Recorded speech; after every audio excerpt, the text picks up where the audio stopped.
प्रोनेसिस investor academy के इस brand new video में आप सभी का बहुत बहुत स्वागत है। ट्रंप का बड़ा झटका बाजार पे भारी पड़ रहा है ना, मतलब काफ़ी समय से हम ये डिस्कस कर रहे हैं, लेकिन ट्रंप ऑन डेली बेसिस कुछ ना कुछ ऐसा अजीबोगरीब कर दे रहे हैं जिसका नेगेटिव असर सिर्फ इंडियन मार्केट पे ये नहीं पड़ रहा है ना, पूरे ग्लोबल मार्केट्स पे इसका फ़र्क पड़ रहा है। तो इसी टॉपिक को डिटेल में कवर करूँगा इस वीडियो में, और मार्केट अपडेट से स्टार्ट कर लेते हैं कि इंडियन मार्केट में क्या हुआ है और उसके बाद आज के टॉपिक को कवर करूँगा। तो देखिए, इंडियन मार्केट तो हालात बिल्कुल ख़राब ही है। Large cap, mid cap, small cap, micro cap और सेक्टर थीम भी देखेंगे तो एफएमसीजी का परफॉर्मेंस आया है, लेकिन बाकी कहीं कोई ख़ास परफॉर्मेंस आपको देखने को नहीं मिलेगा। तो ओवरऑल परफॉर्मेंस आज भी अच्छा नहीं है। मेरा खुद का पोर्टफोलियो, स्टॉक पोर्टफोलियो 1% के आसपास गिरा हुआ है, तो कोई भी रिस्पाइट फ़िलहाल मार्केट्स में नहीं दिख रहा है। बट हाँ, इन्वेस्टमेंट स्ट्रैटेजी तो मैं हमेशा कवर करता हूँ। इस वीडियो के लास्ट में भी एक बार फिर से रिपीट करूँगा। तो देखिए, ट्रंप के बारे में जानने से पहले जो बहुत इंपॉर्टेंट पॉइंटर है वो हमेशा ध्यान में रखें। सिर्फ ट्रंप जिम्मेदार नहीं है जो हो रहा है उसके लिए, ठीक है, और भी कुछ रीज़न्स हैं, और उन कुछ रीज़न्स में सबसे बड़ा रीज़न है इंडिया में एआई प्ले का नहीं होना। दैट इज़, एआई रिलेटेड कोई भी यहाँ significant player, listed player India में नहीं है, ठीक है। ये सब प्लेयर्स कहाँ आपको मिलेंगे? चाइना में मिल जाएंगे, साउथ कोरिया में मिल जाएंगे, ताइवान में मिल जाएंगे। तो वहाँ पे पैसा जा रहा है, एफआईआई इसका अच्छा खासा। यूएस में भी है, यूएस बहुत ज़्यादा ओवर वैल्यूड हो चुका है, लेकिन फिर भी वहाँ भी पैसा जा रहा है, ठीक है। China, south Korea, Taiwan relatively अगर वैल्यूएशंस देखेंगे तो अभी भी बहुत ज़्यादा नहीं है। तो एक तो वहाँ रिटर्न्स भी आ रहा है और वैल्यूएशंस भी बहुत ज़्यादा नहीं है, और फ्यूचर प्रोस्पेक्ट एआई कंपनीज़ का अच्छा लग रहा है, इसलिए पैसा वहाँ जा रहा है, ठीक है। यूएस में सही बात है, थोड़ा ज़्यादा हो गया वैल्यूएशन, लेकिन फिर भी प्रोस्पेक्ट इन्वेस्टर्स है ना, उनको लग रहा है कि भाई एआई का और अच्छा परफॉर्मेंस आएगा, तो वहाँ पे और भी पैसा इन्वेस्ट हो रहा है। इंडिया में देखें तो कोई रिटर्न ही नहीं है, ठीक है। तो कोई फील गुड फैक्टर, क्योंकि एफआईआईज भी वो रिटर्न थोड़ा, उनको भी तो टेंटेटिव लगेगा ना कि भाई थोड़ा रिटर्न आ रहा है, कैसे मैं मिस आउट कर दूँ और इंडिया में तो कोई रिटर्न ही नहीं है, तो एक होता है नेगेटिविटी फैला हुआ है, ठीक है। तो फील गुड फैक्टर कुछ है नहीं, प्लस रुपये भी डिप्रिसिएट कर रहा है। तो भाई एक तो तुम्हारा रिटर्न नहीं आ रहा है, ऊपर से रुपये डिप्रिसिएट हो रहा है, उसके कारण मुझे नेगेटिव रिटर्न आने लगेगा, ठीक है ना, क्योंकि जितना ज़्यादा डिप्रिसिएट करेगा रिटर्न उतना कम होता जाएगा एफआईआईज़ के लिए। तो सभी जगह से प्रॉब्लम्स है। एफआईआईज़ इसलिए बहुत ज़्यादा सेल कर रहे हैं इंडिया में, सही बात है ना। दूसरी जगह अच्छा खासा रिटर्न आ रहा है, तो यहाँ से निकाल के वहाँ इन्वेस्ट कर रहे हैं ताकि कुछ पैसा बनाया जाए, ठीक है।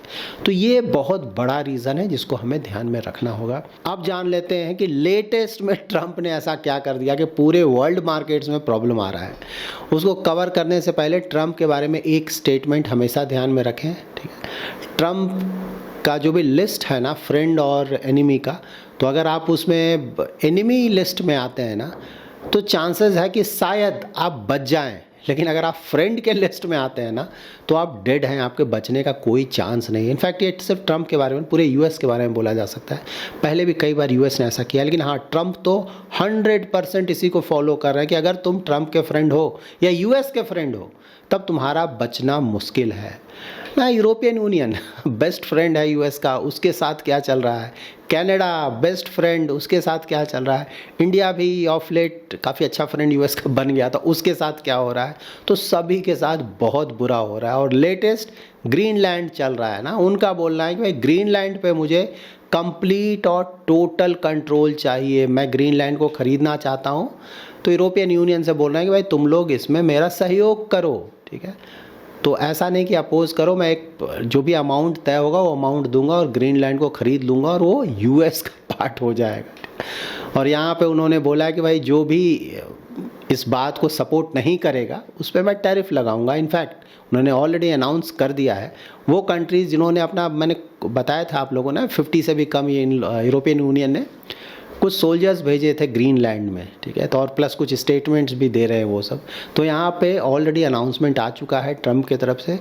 10% टैरिफ, 8 नेटो कंट्रीज़ पे ये 10% का टैरिफ का अनाउंसमेंट आया। इसमें डेनमार्क, नॉर्वे, स्वीडन, ये तीनों ही स्कैंडिनेवियन कंट्रीज़ हैं। इसके अलावा फ्रांस, जर्मनी, यूके, नीदरलैंड्स और फिनलैंड पे तो 10% का टैरिफ फरवरी 1 से स्टार्ट हो जाएगा ठीक है। तो मतलब प्रॉब्लम तो है इन लोगों के लिए। उसके बाद सिर्फ यहाँ पे नहीं रुके हैं, 1 जून से, ठीक है, इन्हीं देशों पे 25% का टैरिफ लग जाएगा, एडिशनल 25%। अभी एडिशनल 10% है ना, पहले का जो है वो तो रहेगा, उसके ऊपर 10%। और 1 जून से अगर इस बीच में इन्होंने यूएस का सपोर्ट नहीं किया कि भाई तुम ग्रीनलैंड ले लो, तो 10% को बढ़ाकर 25% का एडिशनल टैरिफ लग जाएगा।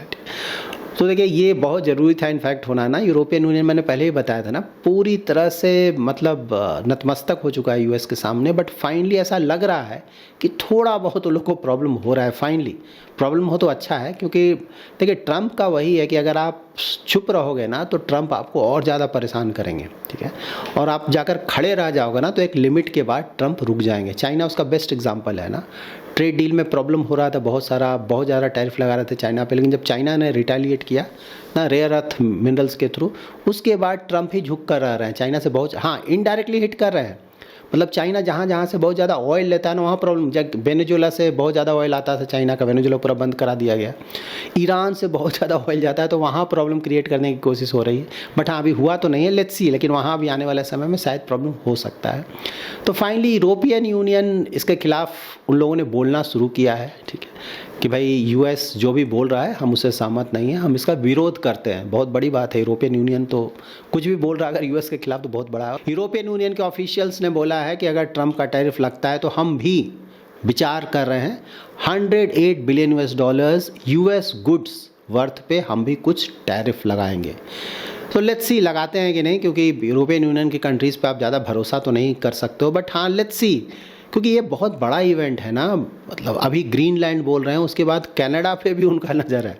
ग्रीनलैंड को अगर उन्होंने ले लिया तो उसके बाद सेकंड वो कनाडा पे जाएंगे कि कनाडा भी अब यूएस का पार्ट बन जाएगा ना, 51st स्टेट। तो बहुत कुछ चल रहा है और इस सब के कारण ऑफ कोर्स वर्ल्ड में तो प्रॉब्लम होगा ना। अगर यूएस और यूरोपियन यूनियन दोनों बहुत बड़े प्लेयर्स हैं ना, आपस में ही अगर इन दोनों में प्रॉब्लम होने लगेगा, ट्रेड वार जैसा कुछ सिचुएशन आ जाता है, तो पूरे वर्ल्ड के लिए नेगेटिव है, ये बहुत ज़्यादा नेगेटिव है।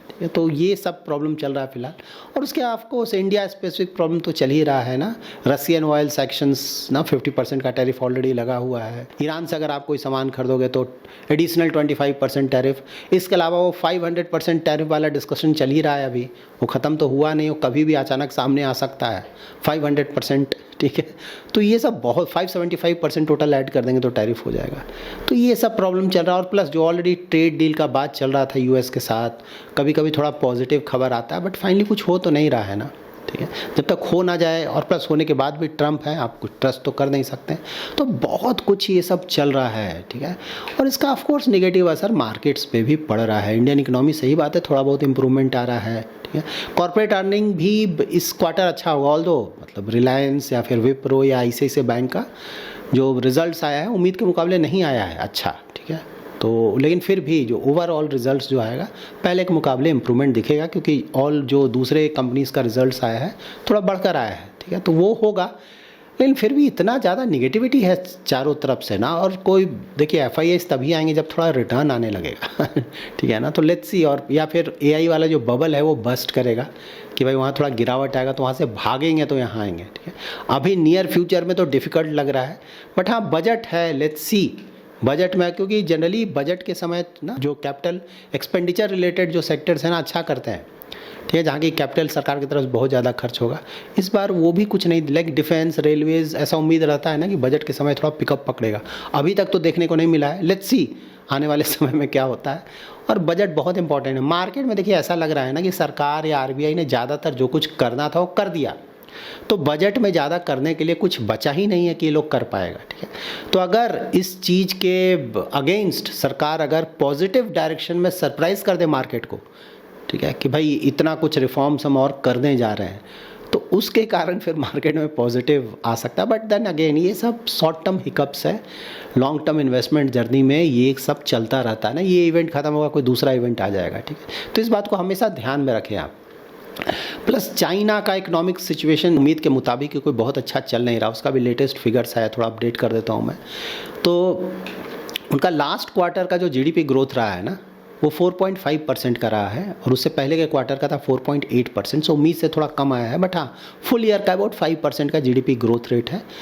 जो कि उम्मीद किया जा रहा था, वो बुरा नहीं है। चाइना बहुत बड़ा इकोनॉमी है, तो इवन 5% का जीडीपी ग्रोथ रेट उतने बड़े इकोनॉमी के लिए अच्छा ही माना जाएगा। बट हाँ, वहाँ ही प्रॉब्लम्स तो बहुत चल रहे हैं। रियल एस्टेट का प्रॉब्लम उसी तरह का है, फाइनेंशियल सेक्टर के भी हालात कोई बहुत अच्छे हैं नहीं। प्लस उनका जो पूरा इकोनॉमी है, जीडीपी वो किस पर डिपेंडेंट है? एक्सपोर्ट पर डिपेंडेंट है, गवर्नमेंट के एक्सपेंडिचर पर डिपेंडेंट है ना, जो इन्वेस्टमेंट्स करता है इस पे। कंजम्पशन अभी भी वहाँ पिकअप नहीं पकड़ रहा है, ठीक है। तो उसको लेकर लोग बहुत परेशान हैं कि भाई कब तक चलेगा वो मॉडल ना, आपको कंजम्पशन पे आना ही पड़ेगा। अगर कंजम्पशन पे आप शिफ्ट नहीं कर पाओगे टाइमली, तो चाइना में आने वाले सालों में बहुत बड़ा प्रॉब्लम आएगा। इसके अलावा चाइना का बर्थ रेट लगातार गिर रहा है ना, बहुत तेज़ी से। वर्ल्ड बैंक का डेटा अगर आप चेक करेंगे ना, तो चाइना का फर्टिलिटी रेट बहुत कम हो चुका है, 1 आ चुका है। 2023 का डेटा है, जबकि ग्लोबल एवरेज 2.2 है। लास्ट ईयर चाइना में 9.5 मिलियन बेबीज़ का बर्थ हुआ था, ठीक है। लेकिन लास्ट ईयर ये घटकर 7.9 मिलियन हो गया है, और उम्मीद है कि आने वाले समय में और घटेगा। तो ये जब घट रहा है, इससे क्या हो रहा है कि एक तो भाई वर्किंग पॉपुलेशन धीरे धीरे कम होता जाएगा ना आपका, पहला। दूसरा क्या होगा कि भाई जो कंजम्पशन कैसे आपका होगा, ज़्यादा लोग रहेंगे, ज़्यादा खरीदारी करेंगे ना। अगर लोग बहुत कम होते जाएंगे, यंग पॉपुलेशन बहुत कम होता जाएगा, तो कंजम्पशन भी तो आपका घटेगा।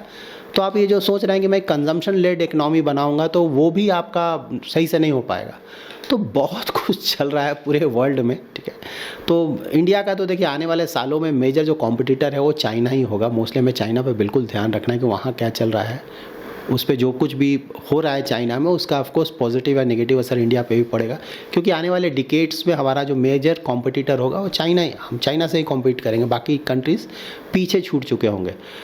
सो देखिए, अब इन्वेस्टमेंट रिलेटेड वही है कि भाई ये सब चलता रहता है। इस सब चीज़ को बहुत ज़्यादा सीरियसली लेके बहुत ज़्यादा परेशान होने की ज़रूरत आइडियली हमें नहीं होना चाहिए ना, चलता रहता है ये सब, ठीक है। शॉर्ट टर्म हिकअप्स है, 1-2 साल कभी कभी मार्केट में ऐसा फेज़ आता है, ठीक है। मैंने अब तो काफ़ी समय से ऑलरेडी मैं आप लोगों को बता रहा हूँ कि भाई अगर छोटा मोटा इन्वेस्टमेंट है, एसआईपी है, छोटा मोटा इन्वेस्टमेंट, बहुत सही बात है ना। मार्केट गिरा हुआ है, लॉन्ग टर्म के लिए इन्वेस्टमेंट करें, एंजॉय कीजिए। आप तो लकी हैं कि भाई मार्केट गिरा हुआ है या फिर बहुत ज़्यादा ऊपर नहीं गया हुआ है, आप अच्छे रेट पे ख़रीद रहे हैं, खुश हो, आपको खुशी होनी चाहिए इस बात की। और बड़ा पैसा है, या तो आप एसटीपी कर दें या थोड़ा कैश रखें। लेकिन मैंने ऑलरेडी बताया कि मैं थोड़ा कैश रख रहा हूँ। अब बड़ा इन्वेस्टमेंट करने का शायद ये सही समय नहीं है, क्योंकि बहुत सारे इफ्स एंड बट्स चल रहे हैं। छोटा छोटा बिल्कुल सही बात है, कोई दिक्कत नहीं है। एसआईपी कोई दिक्कत नहीं, बड़ा पैसा सही बात है, थोड़ा पैसा अलग रख के रखना चाहिए। ट्रम्प ना जिस तरह से, मतलब पूरा वर्ल्ड इसको बोलते हैं ना फ्लूइड सिचुएशन, कब क्या हो जाए कुछ कहा नहीं जा सकता, क्योंकि ट्रम्प क्या स्टेटमेंट दे दें, क्या कर दें, ठीक है। तो ये सब को देखकर बिल्कुल ऐसा लगता है कि भाई थोड़ा पैसा तो पास में रहना चाहिए, ताकि कुछ बड़ा प्रॉब्लम कहीं हो, कुछ मार्केट में बड़ा गिरावट हो, तो अच्छे रेट पे हम खरीदारी कर सकें। और ऑफ कोर्स बाहर के मार्केट्स पे भी ध्यान रखना चाहिए हमें, जो कि मैं पिछले कुछ समय से आप लोग को बोल रहा हूँ। यूएस जब मार्केट गिरता है तो उस समय यूएस में अच्छा अपॉर्चुनिटी मिलेगा, लेकिन यूएस को छोड़कर चाइना का अगर टेक सेक्टर देखा जाए तो वहाँ भी अच्छा अपॉर्चुनिटी देखने को मिल रहा है। So that's it in this video. अगर आपको वीडियो पसंद आया है तो जरूर लाइक एंड शेयर करें। पहली बार हमारे यूट्यूब चैनल पर आ रहे हैं तो चैनल को जरूर सब्सक्राइब करें। Thanks lot for watching.